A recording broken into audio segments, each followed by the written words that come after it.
Haremu dusanze uruganda rwacu bwitwa Master Welding Company.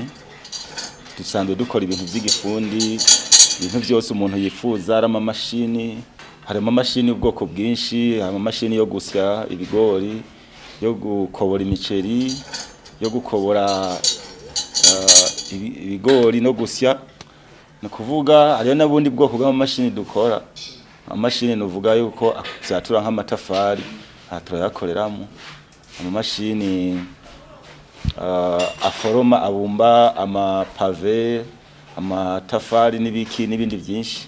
Muri make dukora bivanye n'ico umuntu akeneye. Bwa mbere mutahe wa payeje twarakora ariko bigacumbagira tukagerageza tugahura n'ibibazo byinshi tudashaka kwikuramo kuko uburyo bwari buke. Amamashini ntitwagira numva niyo twabura kugira ngo dushoboye gukora ibintu bikomeye.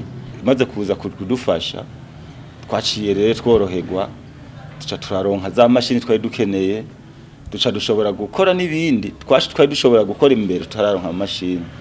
Ico gituma rero mubona ngaha turorohewe kuko abatwitura turabafasha dukoresheje umutahe payeje yatwongerereje. Twarungutse amashini akomeye kuko urumva deja ubwa mbere twashaka gukora nk'imashini yo gusya ngo tuyimare tutagiye gusaba ahandi basaba amashini ngo badufashe badukorera iki tuce tuzana duteranye, umva bikatuma twama turayerera gutya na gutya. Ariko ubu twarose amashini byose tubikorera mwahanyene.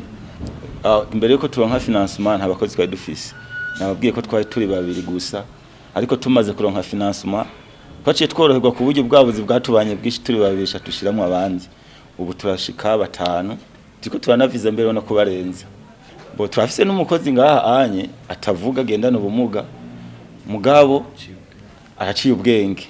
Twe dusanganwe mbere mugabo komera tutari bwaronka ubushobozi twashobora kumuzana, ariko ubu harimo ngaha kandi aradufasha kandi arazibina.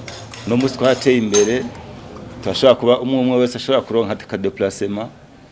No musi washaka kwiyumvira kugura agaparcelle ukakaronka ubushobozi ukaburonka, ariko mbere ntivyakunda. Nko kwezi turashaka nk'imashini nka 3 4 gutyo.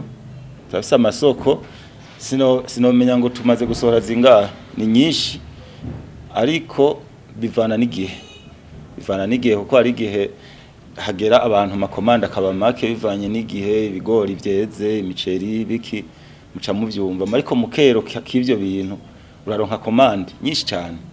Izi mashini nababwiye imwe turazigurisha 3 miliyoni kuduga 4 miliyoni 3 4 guco, kandi kuba zitandukanye ubunini zitenda zasumbanya n'amafaranga. Nko kwezi turinjiza